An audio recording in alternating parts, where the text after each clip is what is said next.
Let's be honest. Life can feel like a whirlwind. There are days when it all seems to fall apart, and no matter how much effort you put in, it feels like you're running in circles. I've been there. I've faced moments of frustration, self-doubt, and even outright hopelessness. But let me tell you something. Those moments, as painful as they are, hold the seeds of your greatest growth. What I've learned, and what I'm here to share with you, is that life doesn't get easier. You get stronger. Not through luck, and not because someone else saves you, but because you choose to see things differently.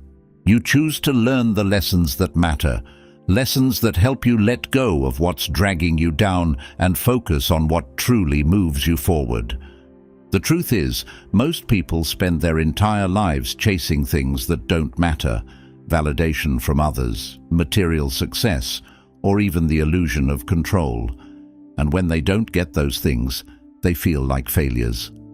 But here's the thing. It's not the circumstances that break us. It's our inability to see them for what they really are: temporary, fleeting, and often out of our control. I learned this the hard way. There was a time when I let every setback define me. If something went wrong, I'd spiral into self-criticism. If someone didn't treat me well, I'd question my worth. But then I stumbled upon a different way of thinking, a way that shifted my focus from the chaos around me to the strength within me.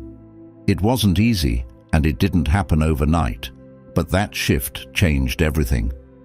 Here's what I've realized. Life isn't about avoiding challenges or pain. It's about how you face them. It's about the perspective you choose, the habits you build, and the resilience you cultivate. That's where real transformation happens, not in a perfect life, but in a stronger, wiser you.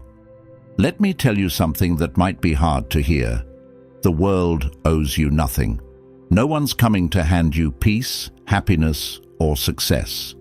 And that's okay, because everything you need is already within you. What you need are tools, lessons, and a mindset that helps you unlock that strength and wisdom. That's what I'm here to share. You deserve to live a life that feels fulfilling, not because it's free of problems, but because you've learned how to handle them. You deserve to wake up feeling grounded and purposeful, to let go of what you can't control, and to build habits that serve the person you want to become. These aren't just abstract ideas. They're practical, actionable steps you can take, starting now. So if you're ready to stop just surviving and start thriving, stick with me. Together, we'll dig into the lessons that can truly change how you see the world and, more importantly, how you see yourself. This isn't about perfection. It's about progress. And every small step you take will bring you closer to the life you're meant to live.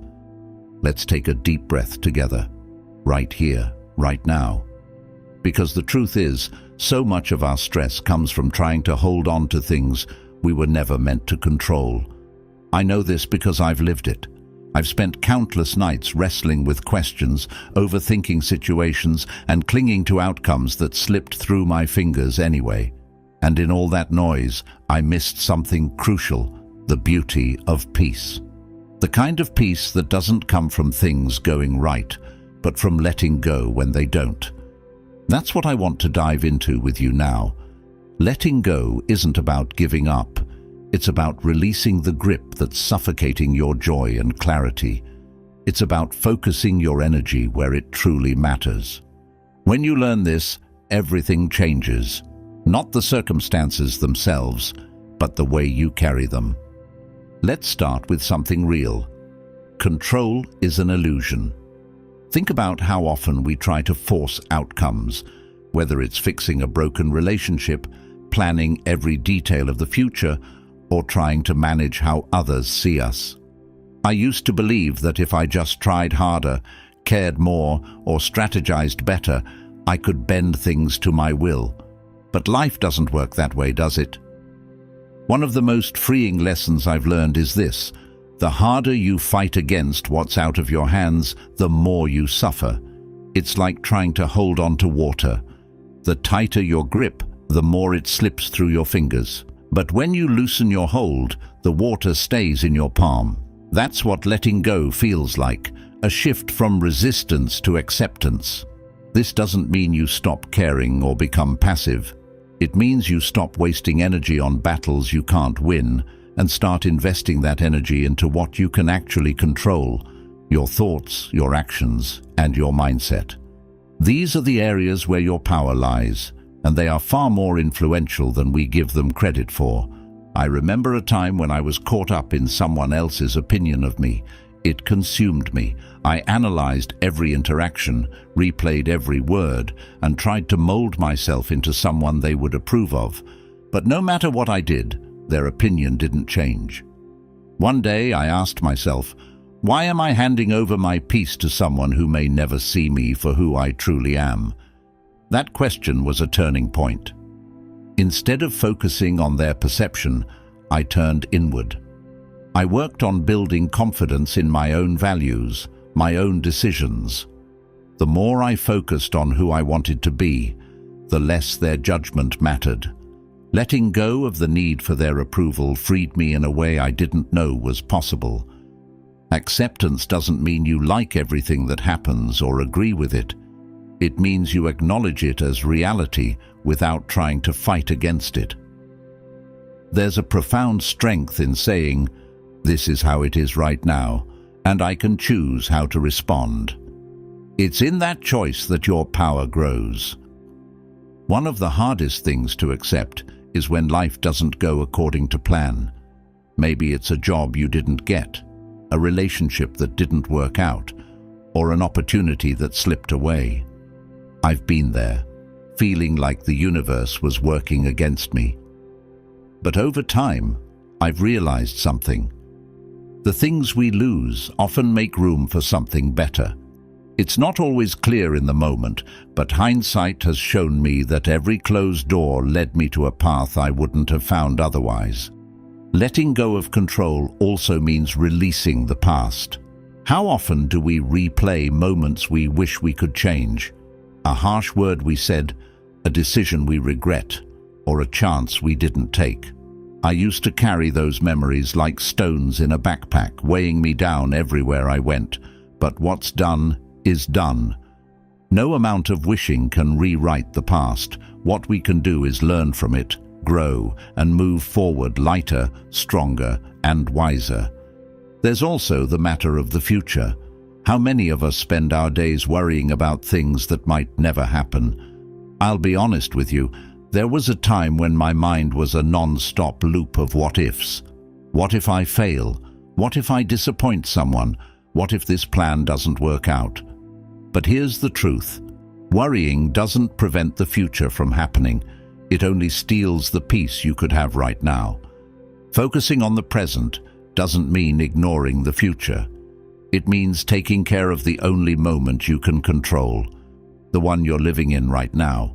When you do that, the future often takes care of itself. Another powerful lesson about letting go of control is in relationships. We can't control how others feel, what they do, or whether they stay in our lives. I've had friendships that ended without explanation and relationships that faded despite my best efforts. It hurts deeply, but holding on to someone who's already let go only prolongs the pain. I've learned that sometimes the kindest thing you can do for yourself is to release what isn't meant for you. What helps is focusing on gratitude.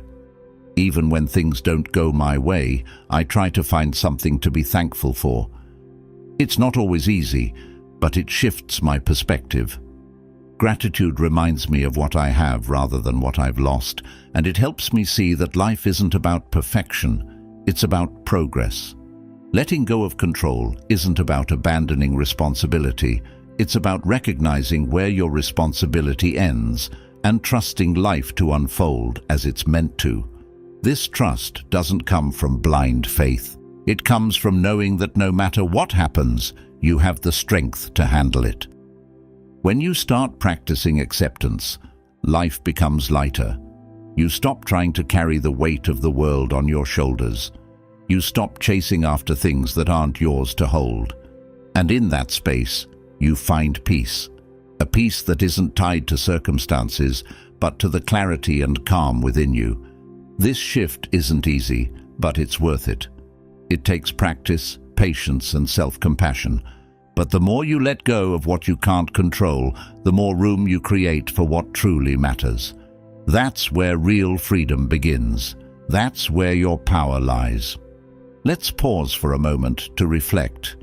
We just explored the profound freedom that comes from letting go of control. But there's another truth that follows close behind. Life doesn't just hand you peace when you release your grip. It hands you challenges, obstacles that force you to grow, adapt, and strengthen. But here's the twist I've come to embrace. Those obstacles are not your enemy. They're your path. Every struggle, every setback, every seemingly impossible hurdle holds within it the power to shape you into someone stronger, wiser, and more resilient. This realization didn't come to me overnight. I used to see obstacles as roadblocks, unwelcome detours from the path I thought I was supposed to be on. But the more I leaned into Stoic teachings, the more I understood that the path I wanted and the path I needed weren't always the same. It's not the obstacle itself that defines you, but how you choose to respond to it. When life throws you a curveball, the first instinct is often resistance. I've felt that resistance countless times, the frustration of unmet expectations, the anger at things not going my way. But here's the lesson I've learned. Resistance only adds weight to the obstacle. It's like trying to push a boulder uphill instead of stepping back to figure out how to move around it, or better yet, using it to your advantage. One of the most powerful shifts in mindset I've ever experienced came from reframing obstacles. Instead of seeing them as barriers, I started seeing them as opportunities to learn and grow. This doesn't mean I welcome difficulty with open arms. It means I choose to face it with curiosity rather than dread. Every challenge becomes a question. What can this teach me? How can this make me better? Take failure, for example. I've had my fair share of it, and for a long time, I let it define me. But then, I started to realize that failure is like a mirror. It reflects back your blind spots, your weaknesses, and your assumptions. It's not there to shame you, it's there to guide you. When you treat failure as feedback, it stops being a dead end and starts becoming a stepping stone. Growth often comes disguised as hardship. I think back to times when I felt completely stuck, like the world was conspiring against me. But looking back now, I see those moments differently. They weren't dead ends. They were invitations to pivot, to rethink, to grow. That tough conversation I avoided, it taught me how to speak up for myself. That rejection I took so personally, it pushed me toward an opportunity that fit me better. The pain of those moments wasn't pointless. It was the pressure that shaped me into something stronger. Resilience isn't built in comfort. It's forged in discomfort, in moments when you're pushed to your limits and forced to adapt. But here's the thing. Resilience doesn't mean powering through blindly or pretending you're unaffected. It means learning to bend without breaking, to adjust without losing yourself. It's about recognizing that you're not defined by what happens to you, but by how you rise from it. One of the most practical tools I've found for turning obstacles into opportunities is perspective. Often the weight of a challenge feels overwhelming because we're too close to it. It's like staring at a mountain and convincing yourself it's insurmountable. But when you step back, when you zoom out and see the bigger picture, the mountain starts to look more like a hill. It's not that the obstacle has changed, it's that your perception of it has. Sometimes the lesson isn't in overcoming the obstacle, but in how it transforms you. I remember a time when I faced a professional setback that left me questioning everything. At first, it felt like the ground had been pulled out from under me. But that setback forced me to reassess my priorities, to rediscover my values, and to redefine what success meant to me. It wasn't the path I would have chosen, but it was the one I needed. This brings me to another powerful truth. Obstacles teach you patience. In a world that constantly demands speed and results, challenges slow you down. They force you to sit with discomfort, to reflect, and to recalibrate. I've found that the best solutions often come not when I'm rushing to fix something, but when I take the time to let clarity emerge. Adversity also reveals strengths you didn't know you had. There's a certain grit that only shows up when you're tested. Think about the last time you faced something you thought you couldn't handle, and yet here you are. You survived. Maybe you even thrived. That's the kind of strength obstacles uncover, the quiet, steady resilience that carries you through the storms of life. But let's not romanticize struggle for its own sake. The point isn't to seek out hardship or to glorify suffering. It's to recognize that when difficulty comes, and it will, you have a choice. You can let it defeat you, or you can let it refine you. You can see it as the end of the road, or you can see it as a fork, a chance to take a different, better path. What I love about the Stoic principle of the obstacle is the way is that it shifts the narrative. Instead of seeing challenges as something to avoid, you start seeing them as something to embrace. It's not about liking the struggle. It's about trusting that the struggle is part of your journey, a necessary step toward growth. There's also a humility that comes with this mindset. It's the humility to accept that you don't have all the answers and that sometimes the obstacle is there to teach you something you couldn't have learned otherwise. It's the humility to ask for help when you need it, to lean on others when the weight feels too heavy to bear alone. Every obstacle, no matter how small or large, carries with it an invitation. It's an invitation to grow, to adapt, and to discover what you're truly capable of. And while the road might not be easy, it's the road that leads to the most meaningful growth. So, the next time you're faced with a challenge, pause. Instead of asking, "Why is this happening to me?" ask, "What is this teaching me?" Instead of seeing the obstacle as the end, see it as a new beginning.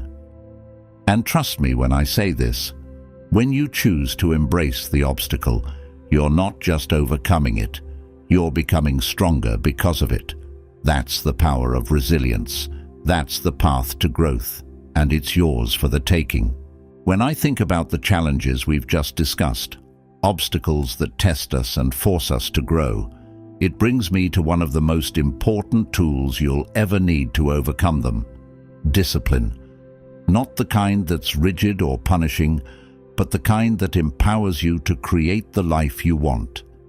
Discipline isn't glamorous, and it doesn't give you instant gratification, but let me tell you this: it's the backbone of every meaningful success I've ever achieved. Without it, all the wisdom in the world won't stick. It's the bridge between knowing what to do and actually doing it. I've learned the hard way that discipline isn't about being perfect or feeling motivated every day. It's about showing up, even when you don't want to, because you know that consistency beats short bursts of effort every single time. Motivation is fleeting, but discipline is the foundation that keeps you steady when motivation fades. One of the first lessons I learned about discipline was the power of starting small. It's tempting to think big, set lofty goals, overhaul your entire life in one go, but I've found that the most lasting changes come from the smallest actions. When I wanted to get healthier, I didn't start with a complete lifestyle overhaul. I started with a single habit: drinking a glass of water every morning.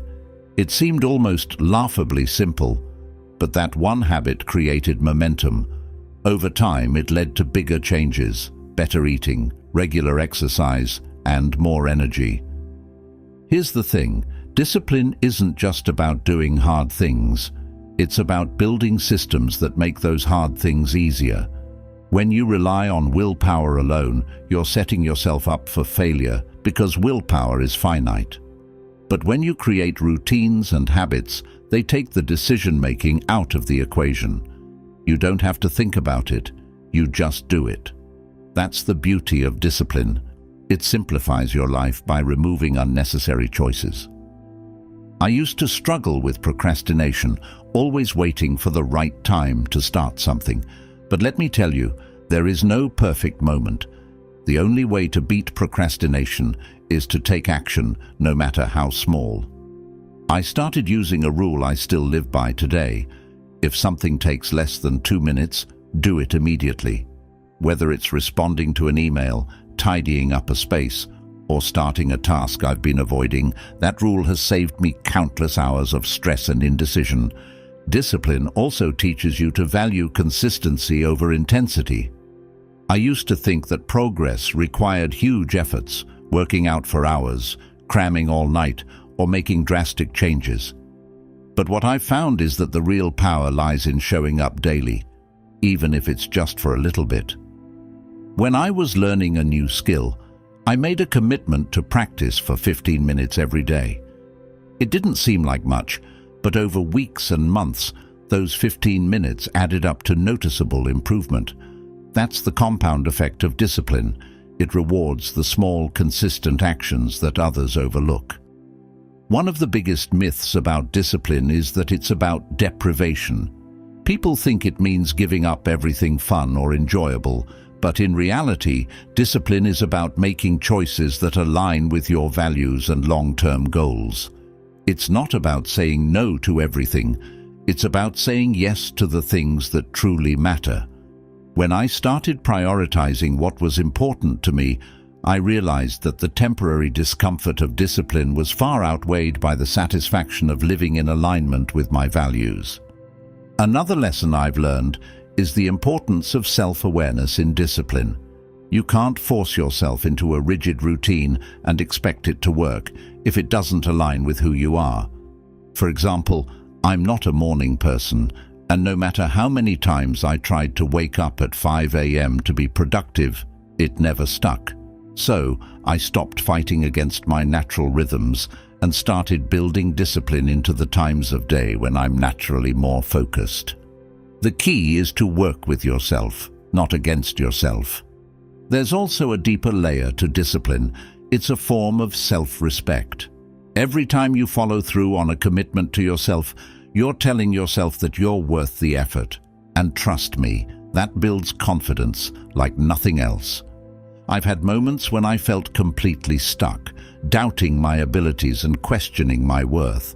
But every small act of discipline, whether it was completing a task, keeping a promise to myself, or showing up even when I didn't feel like it, helped rebuild that trust in myself. Discipline is also a tool for creating freedom. That might sound contradictory, but think about it. When you're disciplined, you have more control over your time, your energy, and your choices. You're not at the mercy of distractions, impulses, or external pressures. Instead, you're in charge of your own life. For me, this realization was a game changer. I stopped seeing discipline as a burden and started seeing it as a gift, a way to take ownership of my future. One of the hardest parts of discipline is dealing with setbacks. Let me tell you this: you will fail. You will have days when you don't follow through, when you fall back into old habits, or when you feel like giving up altogether. I've been there more times than I can count. But what I've learned is that discipline isn't about never failing. It's about how quickly you get back on track. Every time I stumbled, I reminded myself that one mistake didn't define me. What mattered was the next step I chose to take. Discipline also requires balance.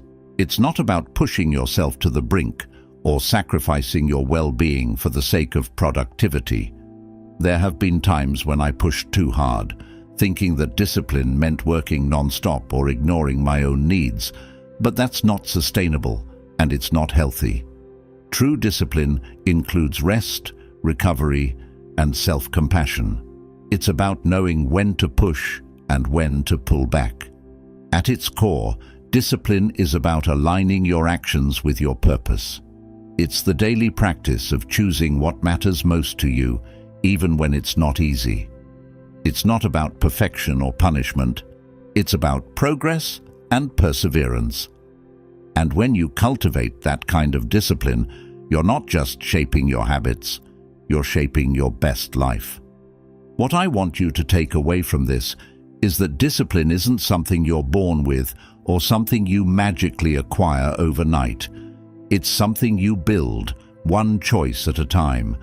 And every small, consistent effort you make is a step closer to the person you want to become.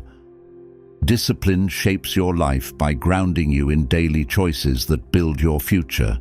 But there's something even more profound that gives discipline its meaning, the present moment. If discipline is the foundation, living fully in the now is the purpose.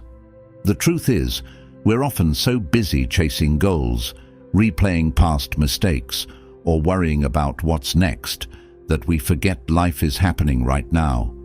It's fleeting, fragile, and irreplaceable. That's why reflecting on the concept of memento mori, remembering our mortality, is one of the most grounding and transformative practices I've ever embraced. When I first came across memento mori, I'll admit it felt heavy.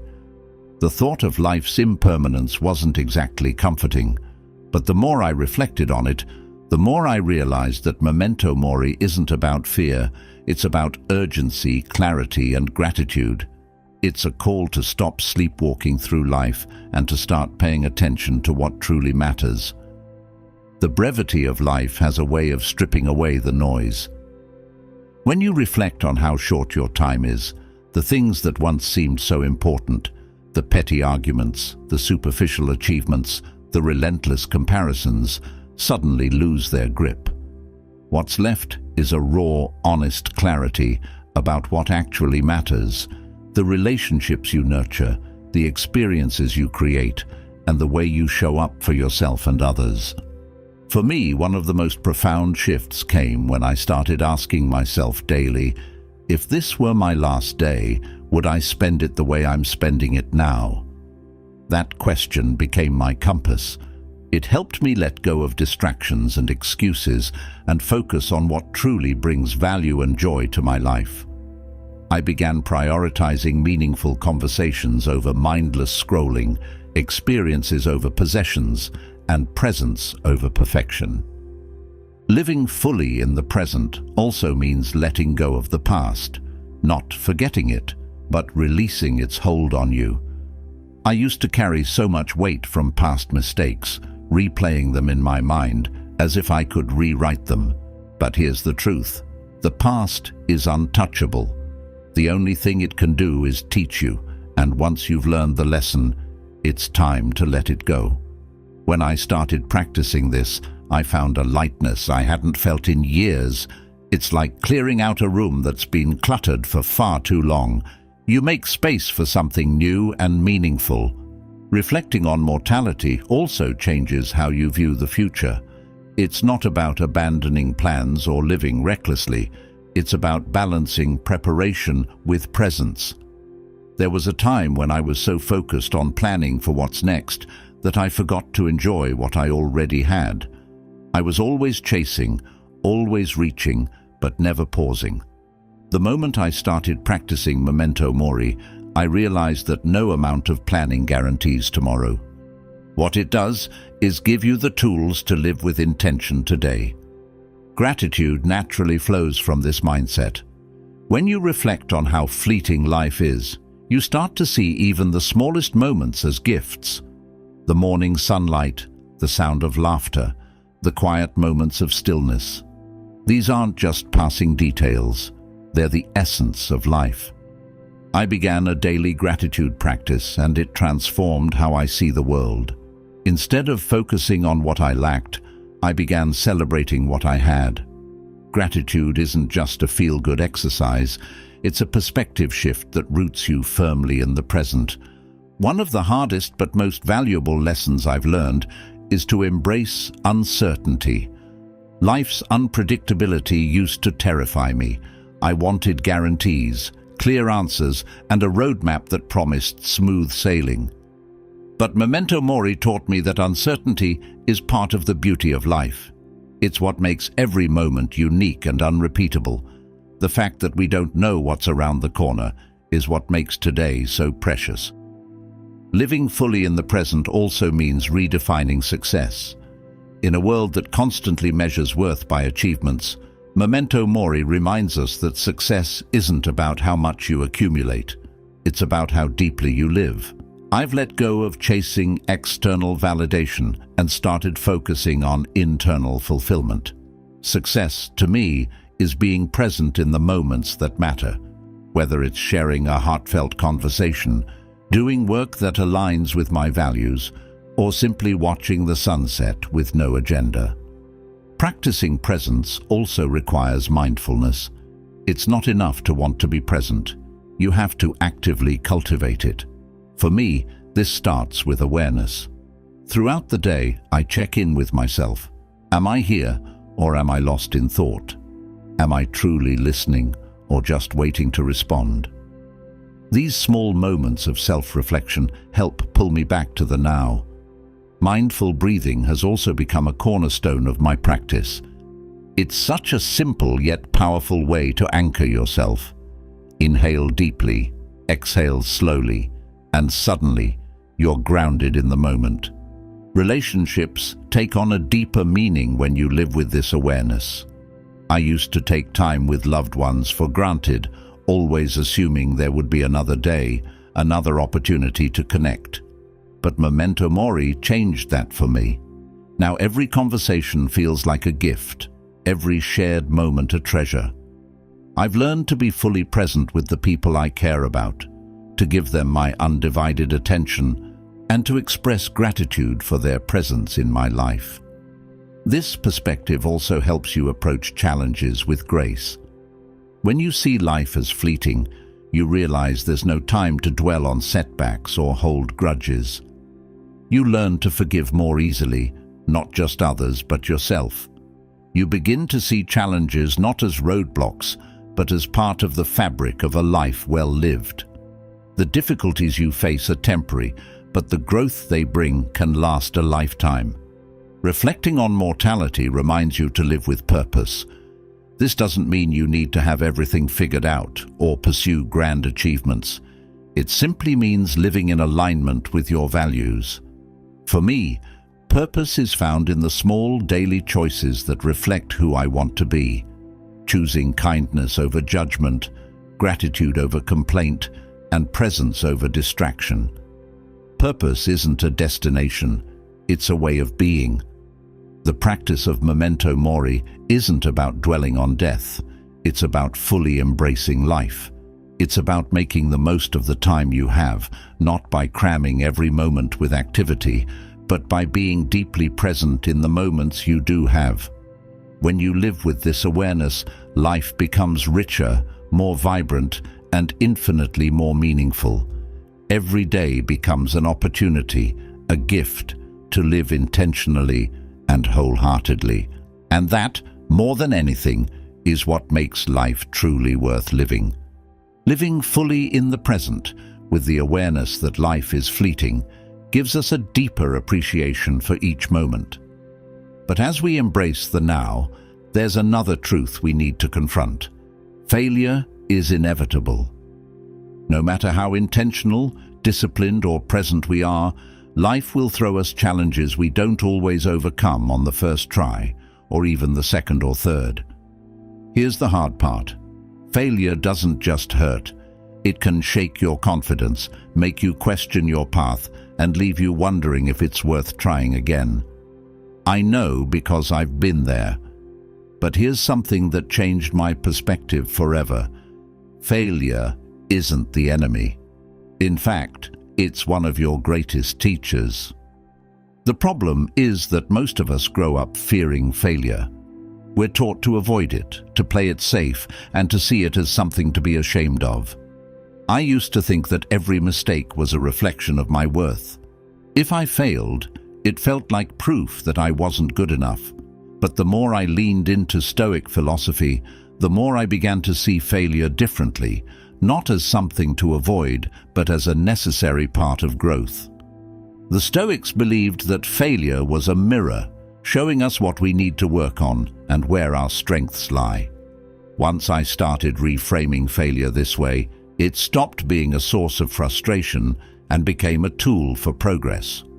One of the first lessons I learned was to separate failure from identity. Just because you fail at something doesn't mean you are a failure. This distinction might seem simple, but it's powerful. I've had projects collapse, relationships end, and goals go unmet. For a long time, I let those moments define me. I saw myself as someone who wasn't capable or worthy. But the truth is, failure isn't about who you are. It's about what you do next. When I started to see failure as feedback instead of judgment, everything changed. It wasn't the end of the road, it was a signpost pointing me toward a better path. Another thing failure taught me is humility. It's easy to get caught up in our own plans, thinking we have everything figured out.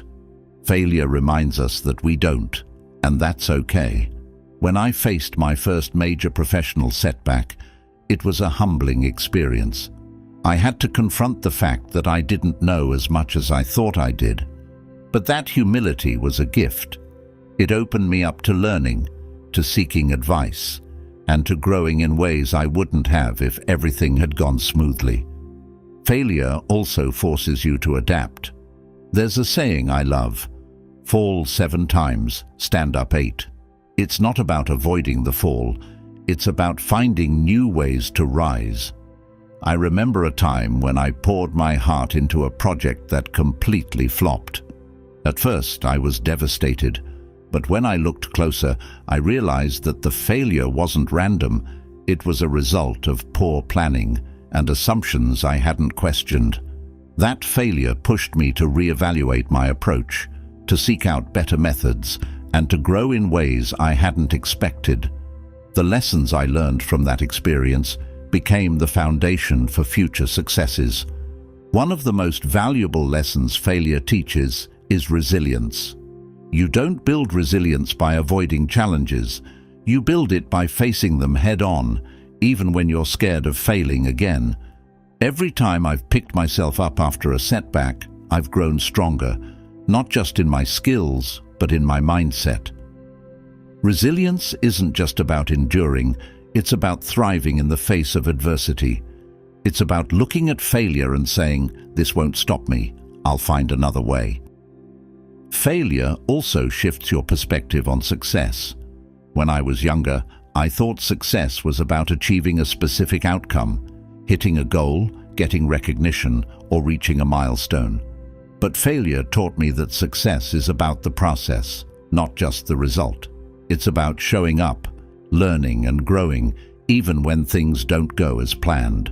Some of my proudest moments have come not from achieving something, but from persevering through failure and coming out stronger on the other side. One thing I've come to appreciate is the connection between failure and creativity.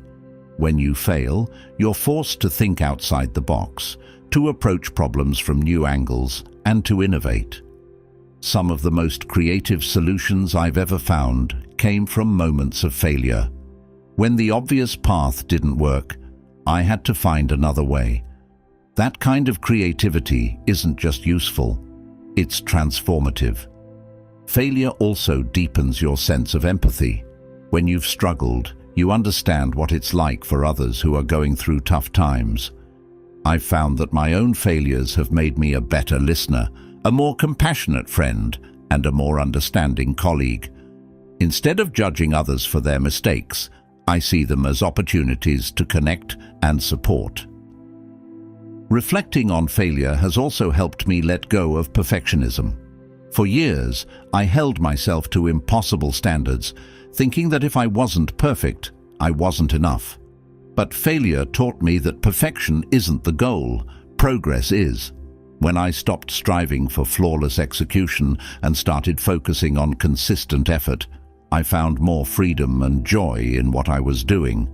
Failure became a natural part of the process, not something to fear. Failure teaches you to trust yourself.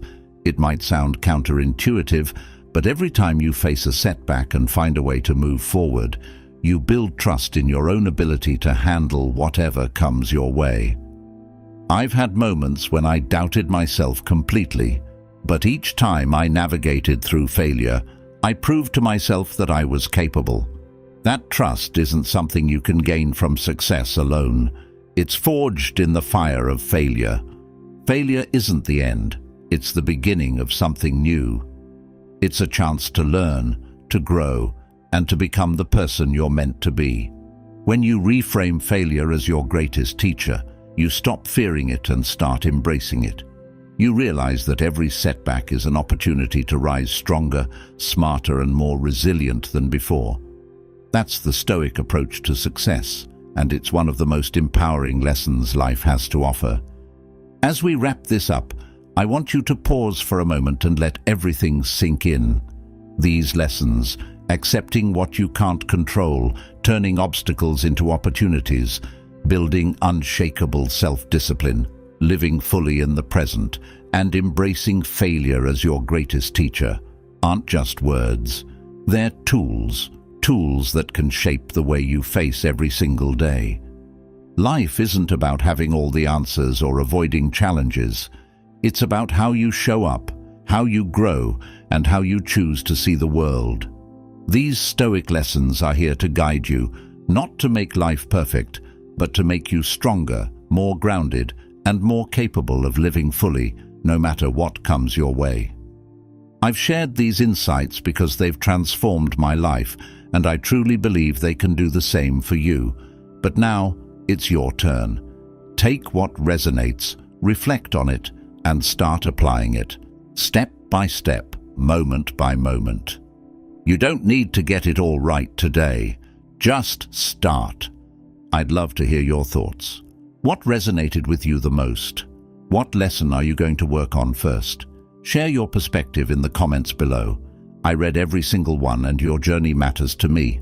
And if you found value in this, don't forget to subscribe to the channel. Together, we're building a space where growth, wisdom, and resilience come to life. Let's keep learning, sharing, and growing together. Thank you for being here. It means the world to me. Until next time, stay present, stay strong, and take care of yourself.